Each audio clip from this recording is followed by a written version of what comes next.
everyone, James here from JVC Paints, and today I'm going to be revealing my 14 dice, 1000 point bolt action British Para Army for Arnhem 1944 Operation Market Garden. So first up though, I'd like to say thank you to all of my new subs and the guys who make their subscriptions public, which are Dylan Bonner, Robert Rebellis, and Fantastic 2. Thank you very much, guys. I hope you enjoy this video. Let's get started. So first up, here I've got my second lieutenant, and he's got his buddy here.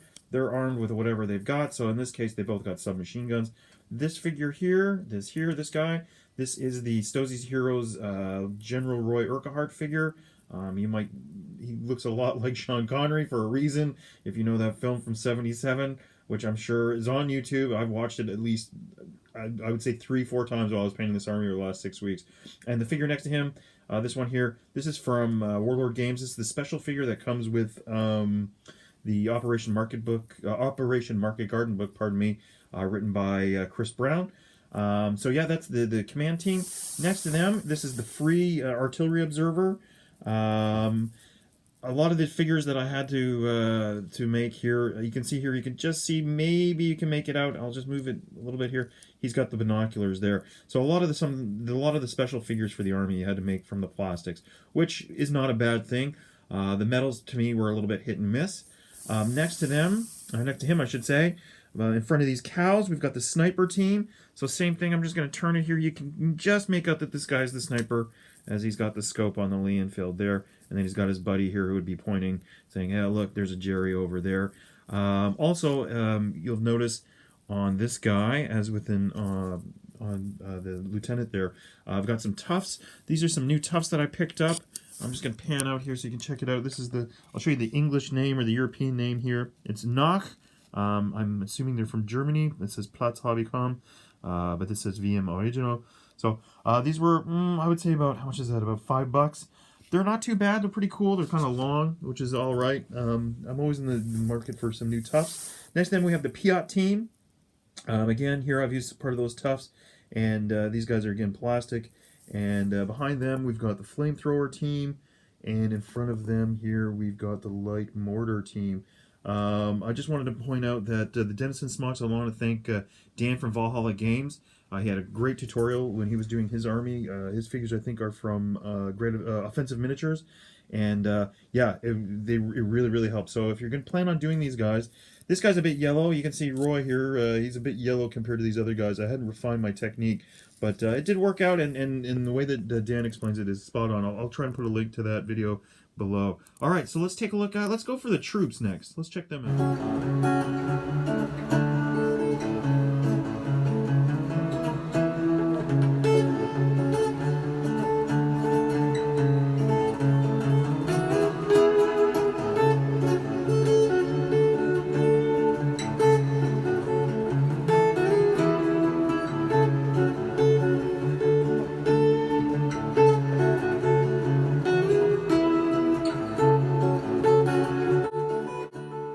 Let's take a look at the backbone of this army. It's the infantry. I've got 5 sections of infantry for this army, and they're pretty hard-hitting. They're all the airborne guys are all stubborn, which is really, really helpful.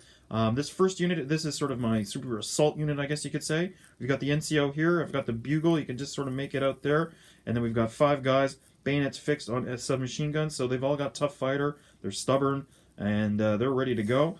Next to them, we've got another section. You can see the NCO here. I've endeavored to give the bugle to all the NCOs just to keep them marked up. But we've got this section here. We've got the NCO. We've got the LMG here. We've got his loader here. And then these guys also have some machine guns. So I've got a total of 5 tough fighters in there. Lots of shots being pumped out at short range. That would give me 14 shots within 12 inches and without movement penalties. So you're looking 3s, 4s, 5s. You're usually going to hit on 5s. At within 12 inches, which is pretty good. And then, geez, if you're within 12 inches the next turn, I'm charging you. So next to them, we've got sort of a real sort of regular kind of section here. As I adjust the camera, apologies for that. We've got the NCO again here. He's got the bugle, LMG, loader, and then mostly rifles in this section. We've got 4 rifles, extra rifles, and another guy with an SMG. So these guys have 2 tough fighters. And they got a lot of shots, and they're stubborn. So they're sort of going to be the sort of long distance, sort of, you know, trying to pin down the enemy, while the other sort of more assaulty units sections can move in. And we've got some redundancy. We've got basically the exact same kind of unit here. The only difference is the NCO. I didn't go with the bugle. I don't know why. I guess I forgot. But he looks like he's the most sort of authoritative guy there. The sergeant, I guess. We've got the LMG here, his loader buddy here with the extra barrels. And then, yeah, we've got the extra SMG guy here in the back. And then the other guys with rifles. Next to them, the last unit here. I'm not sure if I can actually field this or not, if it's legal or not. You guys can tell me what you think. So it's a 5-person, I guess we could say. 5-person Dutch resistance force. The figures are mostly from, I think, the old partisans. I don't know where I got them. But I had some fun with these guys. This guy here is a Dutch police officer. Whoops, wrong side. Dutch police officer that I guess he's just had enough. So I did his uniform up. This figure here, the woman, she's from Stoessi's Heroes. I don't know the name of the figure offhand, but I bought that for a while ago. These two guys here, I gave this guy an orange armband. Anybody who's been to Holland knows that or watched football knows that they love their orange.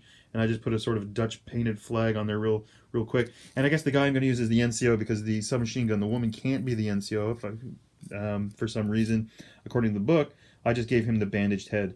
This figure I think was from Colonel Bill's. I don't know where I found this figure, but I had this figure and I just chopped off the head and gave him that one. Now the reason I don't know if these guys are legal or not, on page 35 of the Market Garden book, in the blurb above the actual sort of unit listing, it says that only the Americans can use these guys, but in the actual rules below, it doesn't say that. It doesn't say that. So I could email Chris and ask him about that, and I'm sure he would give me a full thesis on it.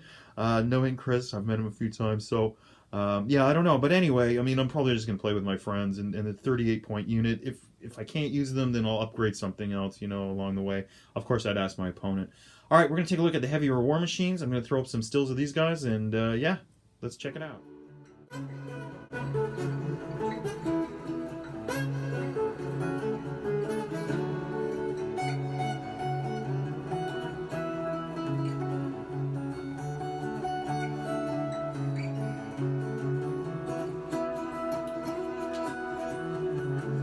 Let's take a look at the larger war machines for this army. I've got 3. First up is the 6-pounder. You've seen this before. This was in my last video. If you remember, I've got it so that these guys can come off the bases. Pretty standard fare. I think I put it in as regular to make sure that I can get it into the army. As well as the MMG. Let's pan past these cows here. We've got the MMG, which is a Vickers, so it's kicking out 5 shots per turn. Again, this guy here pointing, he has a separate base, so he can be moved to a bit of cover if need be, which is always good, you know, make sure that these guys can benefit from cover by moving the units. The metal miniatures for this one were pretty good. No real complaints with these guys. Proportion-wise, they were all right. And finally, we have the medium mortar team. And again, I've got it endeavored to make sure that these guys can move on their base so you can benefit from cover.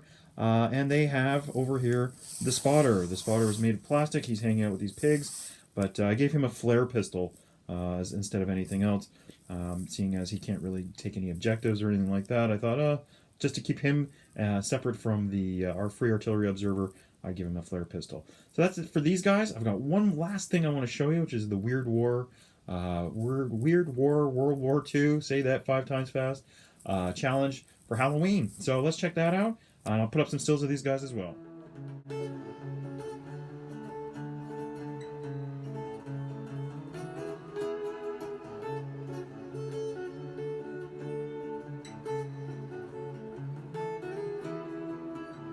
Here's the last thing I have to show you guys today. This is my entry for the Weird World War II Challenge for Halloween.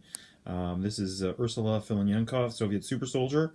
Don't know the name of the manufacturer of this figure. It was in my bits box. I don't know how I got it. I know I didn't buy it, but I inherited it.